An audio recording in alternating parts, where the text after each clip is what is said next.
Сайн байцгаана уу. За өнөөдөр манай өмнөд Монгол подкастын ээлжид дугаар хэлж байна. За өнөөдөр бид нар юу ярих гэхээр хятадын сайтууд Монголын талаар юу гэж бичиж ярьж байдаг вэ гэдэг сэдвээр ярих гэж байгаа. За манай урт хурш хятад улс тийм ээ монголчууд баг бүгдээрээ мэднэ, баг бүгдээрээ очиж яасан баг. Гэхдээ хятадын сайтуудаар Монголын талаар бас зөндөө юм бичдгийг монголчууд ер нь анзаарсан уу? За миний хувьд бол тэгэхээр хятадлын сайн эзэмшсэн хүний хувьд бол тэгээд ер нь хаяа хятад сайт руу ороод за Монголын талаар, монголчуудын талаар юу гэж бичиж байгаа юм бэ гэд хаяа сонирхт юм аа. За тэгээд бас л гайхшмар сонин юм байдаг юм бэлээ. Тэгэн талаар нэгтэн сэдвэр ярих гэсэн юм аа. За хятадууд одоо ер нь Монгол улсыг хятадаас салж гарсан гэж бүр итгэдэг. Уг нь манай монголчууд хятадаас салж гарсан биш. Дайчин гүрнээс тусгаар гарсан шүү дээ. Гэхдээ хятадууд бол тэгж үзэхгүй. Юу нь хятадууд монголчуудыг тийм ээ хятадаас салж гарсан гэж итгэдэг, үнэмшдэг. Тийм учраас ер нь Монголын тусгаар тогтнолыг ер нь сайнаар хүлээж авдаггүй. Ер нь одоо Монголын үндэснээ одоо улс байгуулсан эцгүүдийг бол ер нь улсаас хагцуулагч тийм үндэснээ урвагч маягаар ер нь бичдэг, хэлдэг. За нэгдэх юм бол ийм нэг сэдв миний сонирхлыг татсан байна. Юу бэ гэхээр одоо монголчууд өнөөдөр тусгаар тогсондоо харамсаж байна уу гэсэн тийм хятадаар бичсэн байна. Би зүгээр монголчлаа тэгээд орчуулсан. Яагаад тэгэж бичиж байдаг юм бэ гэхээр за нэгдэх нь Монголын эдийн засаг ер нь дорой сул хятадаас хамааралтай болсон гэд мэддэг. Эдийн засгийн хувьд бол хятадаас ер нь хятадыг түшиж амьдардаг гэдэг нэг шалтгаан заасан байдгийг. Хоёр дахь нь бол хятадууд ингэж бичиж байгаа л да. Гадаад Монгол өөр Монголыг хараад тийм ээ амьдрал нь улам сайжраад ер нь бүтээн өөртөл атаарсан байна гэж байгаа. Яг өнөөдөр өөр Монголын одоо зам тээвэр асар барилга ер нь Монголоос харьцангуй гайгүй харагдж байгаа. Тэрийн үндэслэл ярьж байгаа юм байна л да. Гэхдээ тусгаар тогтолсон үндэсний тэр аз жаргал, тэр мэдрэмжийг нөгөөдөл чинь мэдгүй учраас ингэж ярьж байгаа. За бас ингэж байгаа. Гадаад Монголын элсээр шуураад тийм ээ банкын элс шороогоор шуурдаг гинэ. Харин өөр Монгол үхэр мал тийм ээ газраар дүүрэн тал дүүрэн бэлчиж гүйдэг гэж байна. Энэ бол яг тэ нөгөө Монгол улсад ирж байгаагүй хятадууд ингэж төсөөлж байгаа. Монгол улс тий 3 сая 500 мянган хүн амтай боловч 70 сая малтай. Энэ Монголын тал нутаг чинь малаар дүүрэн байдаг шүү дээ. Харин шуурх нь үнэ. Гэхдээ Монголын шуурга нь илүү байд юм уу? Өөр Монголын шуурга нь илүү байдаг. Энд бас асуудал байгаа л та. За бас ингэж зүүд чиглэл тийм ээ мөрөөдөл бичсэн байдий. Гадаад Монголын залуучууд бол 3 үгээ болсон гинэ. Юу бэ гэхээр нэгдэх нь гэрлэхгүй гэж байгаа. Хоёр дахь нь байр худалж авахгүй гэж байгаа. Гурав дахь нь хүүхэд төрүүлэхгүй гэж байгаа. Энэ чинь яг нөгөө хятадын өнөөдрийн залуучуудыг тийм ээ Монголын залуучуудыг бас ийм байна гэсэн маягаар төсөөлж бодож байгаа шиг байлээ. Хятадын өнөөдрийн залуучууд үнэхээр гэрэлж чадахгүй, гэрэлж дийлэхгүй, эхнэрч ав дийлэхгүй тий орон байр нь амар үнэтэй болоод ер нь байр ав дийлэхгүй тэг хүүхд гарахаа болсон тийм хятадын тийм нөгөө одоо хавтгай хөвддөг гэж ярьд юм да. Танг пин гэж ярьд. Тийм залуучууд маш их болсон. Тэг Монголын бас тийм болсон байна гэж зүгээр ирж үзээгүй, нүд тайлаагүй хүмүүсийн яриа байна л да. Гурав дахь нь бол Монголын одоо юмны өртөг маш өндөр гинэ. Одоо зүгээр ногоо иддэг арт түмэн чи ногоогоор төсөөлж байгаа л да. Нэг хятад байцаа бол 20 юань хүрж байгаа. 20 юань чинь одоо Монгол мөнгөөр 10 мянган төгрөг болж байгаа юм уу да. Ийгэх мэтлэнгээр бичээд тэгээд монголчууд өнөөдөр тусгаар тогсондоо тийм ээ харамсаж байна уу гэж асуулт тавьж илээ. Сонин байгааз. За дараа чинь нөгөө шуургийн талаар бас ер нь ярьж илээ. Түрүү хэд хоногийн өмнө шуург маш их шуурсан гинэ. Элсэн шуург. Тэгээд ингэж байгаа. Элсэн шуург өмнө зүгийг хамарч байна. Хэдий болтол Монголын элсэн шуург хятадыг зоох вэ гэж байгаа. 2025 оны 4 сарын 15-ны өдөр элсэн шуург тийм ээ Монголоос эхлээд нэг зам шуураад Гуандун мужид очсон байна гэнэ. Гуандун мужийн Жанжаан хотод очсон байна гэж байна. Тэгэхээр энэ одоо монголчуудын Монгол улсын нутаг дэвсгэрийн 76% нь цөлжөөд ер нь маш их элсэн шуурга шуурдаг болсон байна. Тэгээд маш их мал одоо үржүүлдэг болсон байна. 70 сая гаруй малтай. Тэгээд тал нутгийг талхтаад ер нь элсэн шуурга бол ер нь хятадыг зовоож байна гэж бичиж байна. Гэхдээ одоо бас нэг талаар ярьж байна. Юу вэ гэхээр ойрд бол нөгөө Монголын хүүхдүүд бол хятадд ирээд элс одоо засах одоо ногоожүүлэх талаар сурч байгаа гэнэ. Энэ бол сайн эхлэл байна гэж бас бичиж байна. За гурав дахь нь бас нэг таагүй мэдээ бичдэг юм байна л да. Юу бэ гэхээр ингэж байгаа. Монгол яагаад Солонгос эрчүүдийн диважин болсон бэ гэж. Солонгос охин зүгээр ундаа өгч өгвөл тэгээд ажил бүтлээ гэж тийм гарч игэлж байгаа юм да. Тэгээ энэ нь юугаар тайлбарж байгаа гэхээр нэг тийм мэдээч хэрэг Монгол улс одоо эдийн засаг муу байна. Тийм. Одоо бас замын үдэд хүртэл одоо хятад ах нартаж байгаа л да. Тэгээ бичиж байгаа. Одоо айрыг зарж байгаа.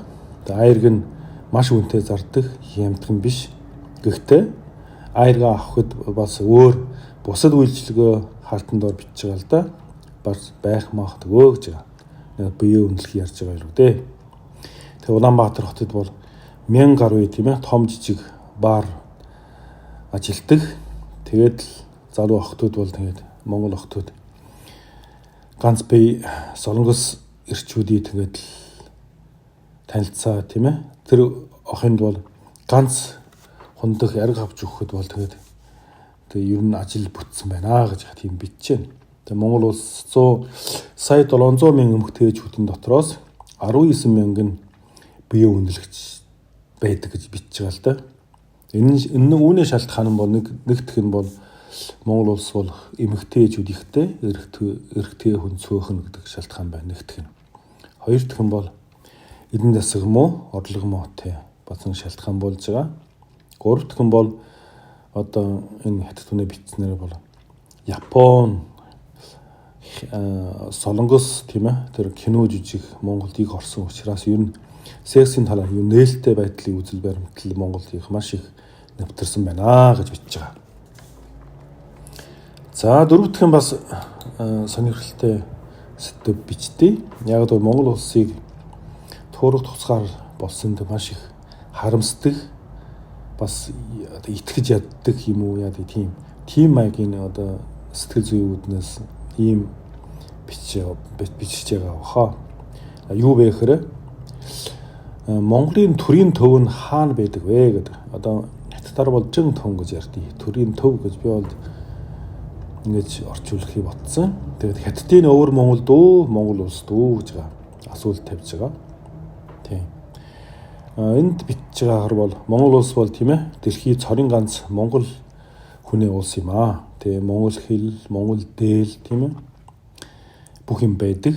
Тий. Гэхдээ түүхнээс сайн судалсан байлээ. Ер нь тэгээд Чингисээс ахвала Даян хаан хүртэл тэгээд Лигдэн хаан хүртэл тэгээд яаж бүгдийг бичсэн байлээ. Тэгээд сүүлд нь юу гэж голдуу ярьж байгаа гэхээр Алтан үүрэг бол сүүлд нь өвөр Монголд суурьсан. Одоо Лигдэн хаан одоо төгсгöd өвөр Монгол суурьсан үнэн л дээ. Түүнээс гадна ер нь өвөр Монгол манж нартай манжид даган орсны дараа маш их одоо манжтай холбоотой болсон. Өвөр Монголоос ялангуяа Хорчин аймгаас бол олон тийм ээ дайчин гүтний хатан хаанаар сонгосон бүсгүйч олон байд. Ар Монгол хэзээ тийм байгаагүй гэж байгаа. Тэнд юу ярих гэж байгаа гэхээр энэ Монголын төрийн төв нь тийм ээ одоо өөр Монгол байгаа. Ар Монгол биш ээ гэж байгаа. Тэгээд ийм маягаар бичдэг нь олон байд юм аа. Ялангуяа өөр Монгол одоо нөгөө Монголын алтан ураг Чингисийн шууд удам бол цахард байдаг тийм халах ястан бол зөвхөн цахруудын боол байдаг гэх мэтлэнгээр бичдэг тийм комент янз юм бол маш их байд юм билээ. Тэгэхээр энэ юу гэсэн үг бэ гэхээр өнөөдрийн Монгол улс тийм ээ туурах тусгаар улс болсондоо хятадууд үнэхээр дургүй байна. Тийм өнөөдөр одоо цорын ганц одоо бие даасан улс бол Монгол шүү дээ. Харин өөр Монгол, Цахар Монгол, Хорчин Монгол юу ч бай тийм ээ. Тийм түүхэнд одоо Монголын төв байсан юм уу? Тэр нь одоо юм хэн хамаатай.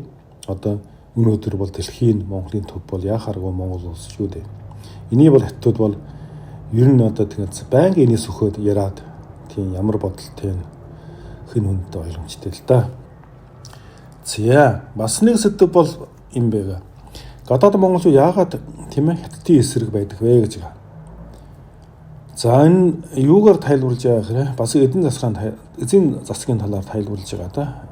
Өөр Монголын тийм ээ GDP тийм ээ дотоодын нийт бүтээгдэхүүн нь гадаад Монголын хосоо 131 дахин том байдаг нэ. Тийм.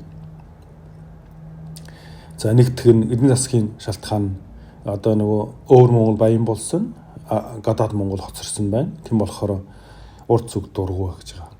Хоёр дахь нь хятадууд тийм ээ одоо нөгөө нээлттэй одоо Монгол улс 90 оноос хойш тийм ээ ар Монголд ирээд маш их одоо гадаад Монголын баялагийг дээрэмсэн, тонсон, хулгайлсан гэсэн маягийн юм байгаа. Ялангуяа улс төрч нар энд бол маш их сонгуулиар ашигладаг учраас энэ Монголын ард түмэн хятадууд дургу гэсэн бичжээ. За гурав дахь нь бол гадаад Монгол хятадын нэг хэсэг байсан. Тэгээд цагаан Оросын ятгалгаар одоо туурах тусгаар улс болсон.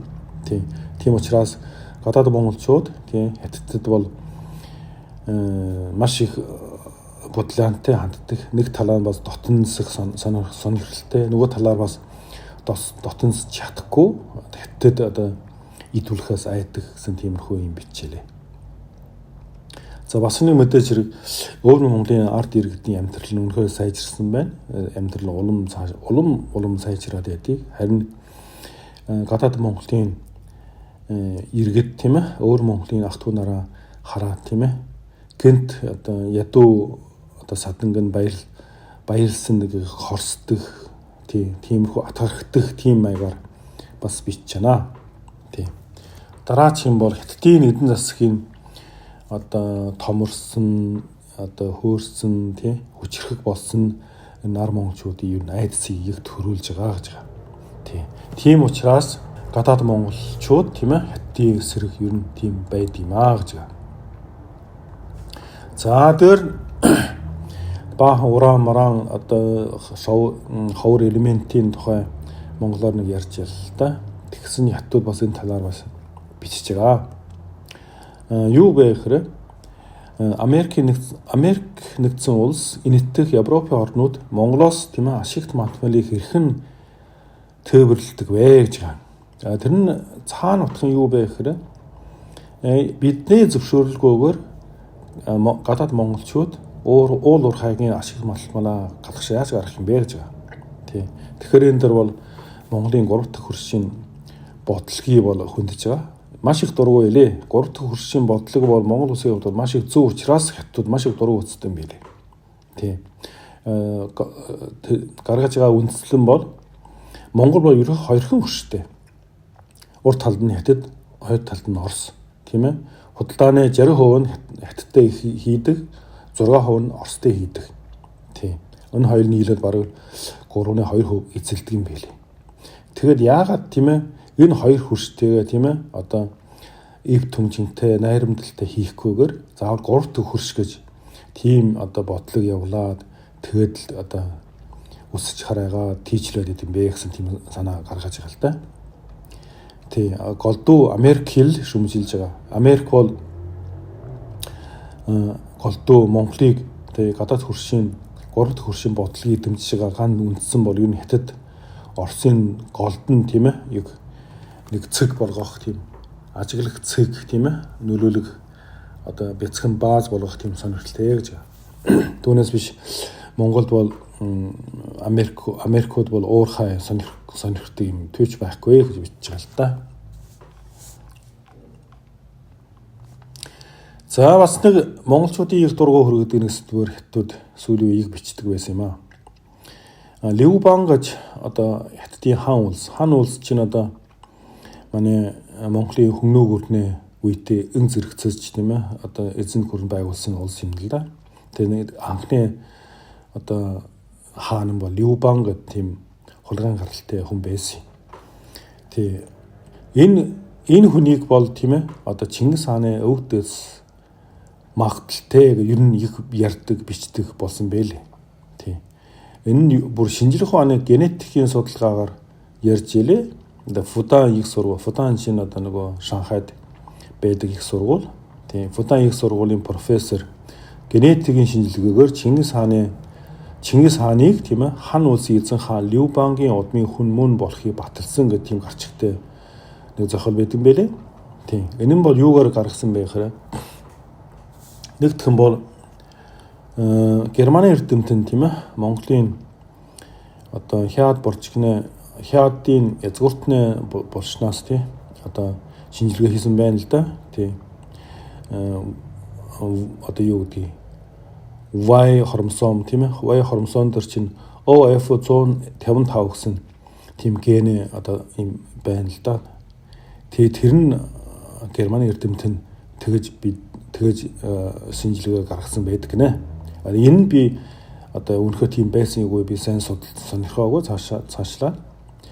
Тэгээд Франц эрдэмтэн Персийн Газан хаан тийм ээ Ил хаан тулсын хөлөөгүйн удам Газан хааны булчнаас бас ийм ген гаргаж авсан. Одоо Y хромосом дээрээс OF155 гэсэн тийм гений тасархай байт юм байна л да. Одоо Хятадын эрдэмтэн одоо жирмийн одоо манай өвөр Монголын жирмийн хорчингийн одоо вангун нарын булчнаас бас ийм судалгаа яг ийм одоо ген гаргаж авсан гинэ. Түүнээс одоо мэдээж хэрэг Ливбангийн хойч одоо удмынх нь Хятад бол 30 сая хүн байдаг ч байгаа. Ойролцоо тоогоор тий. Тэгээ бас л ийм ижил гентэй байна л да. Y хромосом дэр. Тэгэхээр юу гэж одоо тайлбарлаж байгаа хэрэг одоо ерөнхийдөө бол Хятадууд бол одоо Хятад гаралтай Ливбангийн хойч үеийн тийм ээ одоо тал нутаг руу дөрвөж гараад Монгол хүн болоод Чингис хааны өвдөц болсон юм аа гэсэн тиймэрхүү юм биччихлээ. Тий. Одоо бас нэг жишээ татчихлээ. Жишээ хөнөөгийн улсын үе чинь Лиг хятадчаан чинь 70 мянган хятад цэргэн дагуулаад хүмүүд дагаар орсон байдий. Тийм. Жав пөн өгдөг жанжи 20 мянган хятад цэрэг тийм ээ хүмүүд олзрогдоод одоо хүмүүгийн тал нутагт Монголын тал нутагт үлдсэн гэдэг юм билээ. Түүгээр нь таамаг гаргаж байгаа. Ерөөсөө Чингис хаан бол Ливбангийн өөрөөр хэлбэл Хятад хүнээ өөрөд маа гэж тиймэрхүү юм биччихлээ. Ер нь байнга тийм юм харагдаж шүү вэ? Тийм. За дараагийн сэдв бас л монголчуудын дуруугийг хөргөх хэвчтэй л да. За ирээдүйн хятадууд тийм ээ одоо буцааж авах 10 том нутаг дэвсгэр гэсэн тийм ийм янз янз байд юм да. Ерөнхийдөө 18 гэдэг тоогоор ярьд юм байлээ. Голдуу энэний чинь Тайваны буцааж авсны дараа чинь одоо алхам бол авах ёстой 10 нутаг гэж голдуу бичдэг. За нэгдхэн бол тийм ээ одоо Японы арал тий. Яцури Шима арал гэнэ. Одоо Яцури Шима арал төр чинь одоо ер нь ойрын хэдэн жилд бол Японы одоо мэдл байгаа. Гэтэ Хятад байнгын тэнд очоо үе мөлөө янз юм болоод мөргөлдөө гаргаад идэв. Ийм нэг арал байдий. За хоёр дахь нь бол Аруначал одоо муж улс юм уу да нөгөө төвдийн өмнөд нутаг гэдэг юм байлээ. Хятад гэж дурддгийг. Энийг басна тэр нутагт бол төвдүүд амьдардаг байсан. Өнөөдөр бол энэтхийн нэг муж улс болсон байлээ. Арун ачаалагддаг. Энэ мууж улсыг тийм ээ одоо нөгөө энэтдэг англичууд энэтгүүд эзэлж аваад тийм ээ одоо өөрийн мууж улсаа болгосон. Далай ламбоны албан ёсоор бүр хүлээн зөвшөөрсөн байлээ. Энэ бол энэтхэг нутаг болсон. Бид нар бол төвдүүдтэй хамаагүй гэж байгаа. Гэхдээ хятадууд бол энэ чинь одоо манай нутгаа гэд одоо яриад байна шүү дээ. Тийм төвдийн өмнөд нутгаа гэд бүр хятад нэр өгсөн байлээ. Зан нанди шүү гэд. Тийм. За гуравтхан бол Тагны урахай. Тагны урахай мэдж байгаа шүү дээ. Тагны урахай чинь одоо өнөөдрийн Тува улс шүү дээ. Тэгээ Тува улсыг бол хятадууд авах ёстой нутгийн нэг байна. Тэгээ Туваачууд мэдж гэнэ үгүй бүүмэд. За дөрөвтгөн бол гадаад Монгол гэж бичиж байгаа. Одоо Монгол улсыг хэлж байгаа л да. Тийм. Тавтгөн бол одоо хар мөрнээ зүүн хойд эргээр нэг 64 тийм тоцгон байдаг гинэ. Тэрий бас одоо нөгөө Оросууд 1960 он энэ 1900 тэг онд тийм ээ энэ 64 тоцгоны бүх хятадуудыг алж хядаад тийм ээ устгаад энэ Оросын нутаг болгосон гэх тийм ийм одоо бичдэг ярьдаг юм бэ лээ. Тэгэхэд яг 1900 тэг онд тийм ээ тэр нутагт үнэхээр хүн амьдарч байсан юм бол хятадун байхаас илүү манж түнгүүс юм уу? Тиймэрхүү хүмүүс амьдрах ёстой. Эсвэл дагуурч юм уу? Түүний хятадтай ер нь ямар хамаа байна. Тийм. За 6 дахь нь бас Японы арал одоо Японы өнөөдрийн Окинава муж одоо муж юм уу? Тийм. Окинава муж одоо Рюкюгийн арлууд гэж байгаа. Рюкюгийн арлуудын хятадууд бас манай байх ёстой гэдэг одоо хүртэл бэнг бичээд байдий. Бүр ятгахта Рюкюгийн арлууд нь тусгаар тогтнол ёстой. Японоос тусгаар гарах ёстой гэх тиймэрхүү ийм хаяа бичээд байт юм бэлээ. 7 дахь нь одоо Оросын нутаг Владивосток энэ том Аст орны хамгийн тансаг хот тийм ээ. Владивостокийг бол хятад буцаж авах ёстой гэж бичдэг юм бэлээ. Владивосток чинь одоо Оросын номхон далайн флотын гол бааз хот шүү дээ. Энийг бол хятадууд бол байнгын шүлсээс авчуулаад авах ёстой гэж бичээд байт юм бэлээ. За 8 дахь нь Сахалины арал гэж байгаа.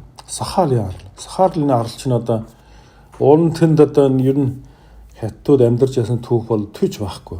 Ер нь дээр үеэсэн ч байхгүй, одоо ч байхгүй. Гэхдээ Сахалины арал чинь яагаад хятадууд манай их гэж ярих гэдэг юм бэ гэхээр Сахалины арал чинь нөгөө дэх үе чинь манч дайчин гүрнээ нутаг дэвсгэр байсан. Сүүлд нь Оросд ингээд таслагдаад цагаан Орос авсан. Тэгээд хятадууд чинь манай гэдэл яриад идэм байлээ.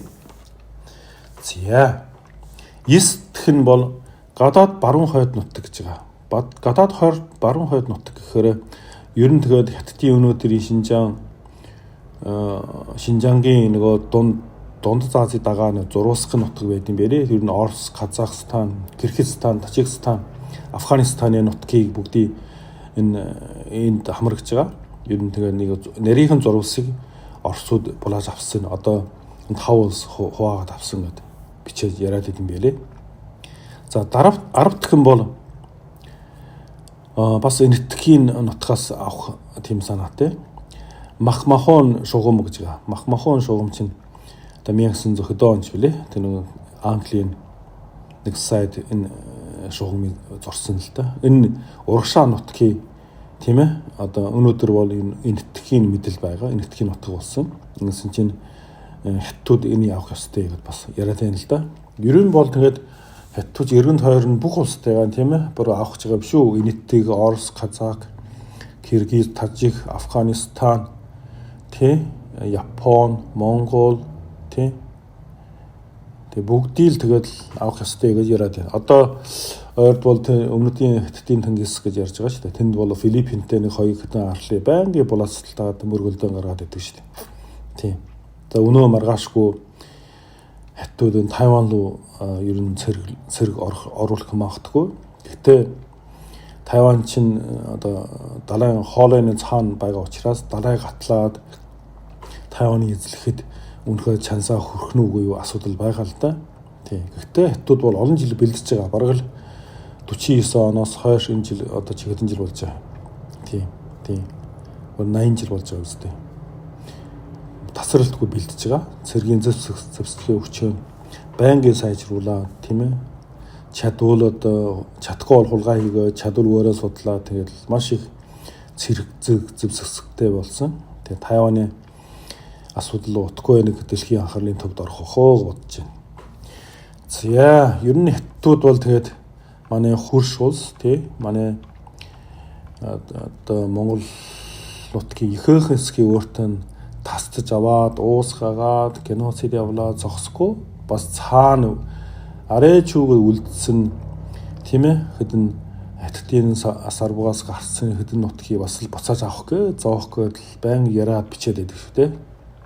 Энэ бол Хятадууд шүү дээ. Гэхдээ би бол Хятад хүний муулах гэд муулж байгаа биш ээ. Үнэхээр тэр Хятадуудын сайтууд чинь өөрөө тэгээд бичдэг, ярьдаг шүү дээ. Түүнээс Хятадын сайтуудаар би одоо өөр Монголыг би тусгаар тогтнолуулъя, төвдий тусгаар ус болгоог бичтэй. Доорх нь хаачдээ. Одоо би чинь өөрөө Хятадын сайтуудаар ер нь ганц комент бичих хэрэггүй болоод явж байгаа шүү дээ. Тэг яад бол тэдний дургу хүрсэн одоо нэг комент бичихээрээ хаачдаг.